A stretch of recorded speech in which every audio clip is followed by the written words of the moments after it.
very good morning to all our friends from the media, both from the EFTA countries and India. Today is a watershed moment, the signing of the Trade and Economic Participation Agreement between India and Europe, the European Free Trade Association. Bharat और Britain के बीच एक मुक्त व्यापार समझौता FTA जो कि दोनों देशों के लिए एक ऐतिहासिक और लाभदायक कदम है। लेकिन क्या आप जानते हैं कि भारत और ब्रिटेन के बीच FTA की बातचीत कब शुरू हुई और इसके कितने दौर हो चुके हैं? क्या आपको पता है कि इस समझौते में दोनों देशों के व्यापार और निवेश को कितना फायदा होगा? और क्या आपको लगता है कि इस समझौते को जल्द से जल्द हस्ताक्षरित करना चाहिए या फिर इसमें और सुधार की जरूरत है? अगर आप इन सवालों के जवाब जानना चाहते हैं तो बने रहिए हमारे साथ। आप देख रहे हैं न्यूज और नमस्कार, मैं हूं आपके साथ तनुषा। आज हम बात करेंगे भारत और ब्रिटेन के बीच एक मुक्त व्यापार समझौते FTA की, जो कि दोनों देशों के बीच एक नया युग शुरू करने का संकेत है। इस समझौते से दोनों देशों के बीच व्यापार और निवेश को एक नई ऊंचाई मिलेगी और दोनों देशों के लोगों को अधिक रोजगार, विकास और समृद्धि के अवसर मिलेंगे। इस समझौते की बातचीत जनवरी 2022 से चल रही है, जब ब्रिटेन ने यूरोपीय संघ से अलग होकर एक स्वतंत्र व्यापारी बनने का फैसला किया था।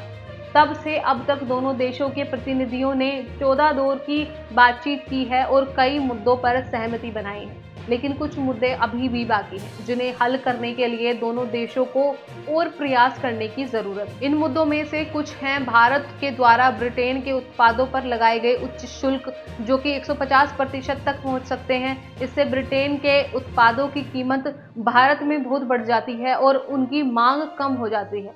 ब्रिटेन चाहता है कि भारत इन शुल्कों को कम करे ताकि ब्रिटेन के उत्पादों का भारत में अधिक निर्यात हो सके। इन उत्पादों में खाद्य पदार्थ, कार और विस्की जैसे लोकप्रिय उत्पाद शामिल हैं। दूसरा मुद्दा है भारतीयों को ब्रिटेन में अस्थायी रूप से व्यापार वीजा पर भेजने पर उन्हें राष्ट्रीय बीमा देना पड़ता है, हालांकि वे ब्रिटेन के पेंशन या सामाजिक सुरक्षा लाभ के लिए पात्र नहीं होते हैं।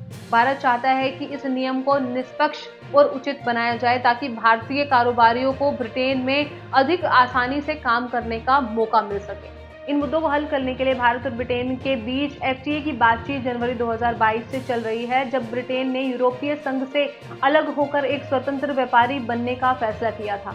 तब से अब तक दोनों देशों के प्रतिनिधियों ने 14 दौर की बातचीत की है और कई मुद्दों पर सहमति बनाई है। इस समझौते को पूरा करने का लक्ष्य दिवाली 2022 तक रखा गया था, लेकिन ब्रिटेन में राजनीतिक घटनाक्रम बदलने के कारण ऐसा नहीं हो पाया। अब दोनों देश की ओर से इस समझौते को जल्द से जल्द हस्ताक्षरित करने की कोशिश की जा रही है। वैसे इस समझौते से दोनों देशों के व्यापार और निवेश को बहुत फायदा होगा। इस समझौते के अनुसार दोनों देशों के बीच आपसी व्यापार वाले अधिकांश उत्पादों पर या तो कोई शुल्क नहीं लगाया जाएगा या फिर उस शुल्क में भारी कटौती की जाएगी। इससे दोनों देशों के उत्पादों की कीमत कम होगी और उनकी मांग बढ़ेगी। इससे दोनों देशों के व्यापार का आयात निर्यात अनुपात सुधरेगा और व्यापार का आकार बढ़ेगा।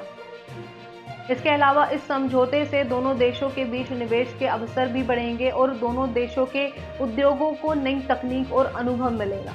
इससे दोनों देशों के लोगों को अधिक रोजगार, विकास और समृद्धि के अवसर मिलेंगे। इसलिए इस समझौते को जल्द से जल्द हस्ताक्षरित करना चाहिए या फिर इसमें और सुधार की जरूरत है। यह एक विषयांतरीय और विवादास्पद प्रश्न है। कुछ लोग कहते हैं कि इस समझौते को जल्दी से जल्दी लागू करना चाहिए, वहीं क्योंकि इससे दोनों देशों को वर्तमान में चुनौतियों से निपटने में मदद मिलेगी और दोनों देशों के बीच एक नई साझेदारी का आरंभ होगा। लेकिन कुछ लोग यह भी कहते हैं कि इस समझौते में अभी भी कुछ अनसुलझे मुद्दे हैं, जिनका हल करने के लिए और विचार विमर्श की जरूरत है और इस समझौते को बिना इन मुद्दों को हल किए लागू करना दोनों देशों के लिए अनुकूल नहीं होगा। इसलिए इस प्रश्न का जवाब आपके व्यक्तिगत विचार और दृष्टिकोण पर निर्भर करता है। तो ये थी हमारी आज की खास रिपोर्ट। इसी के साथ साथ मैं तनु शर्मा आपसे विदा लेती हूँ। फिर मिलती हूँ नई अपडेट के साथ। तब तक के लिए आप बने रहिए एन न्यूज के साथ। नमस्कार।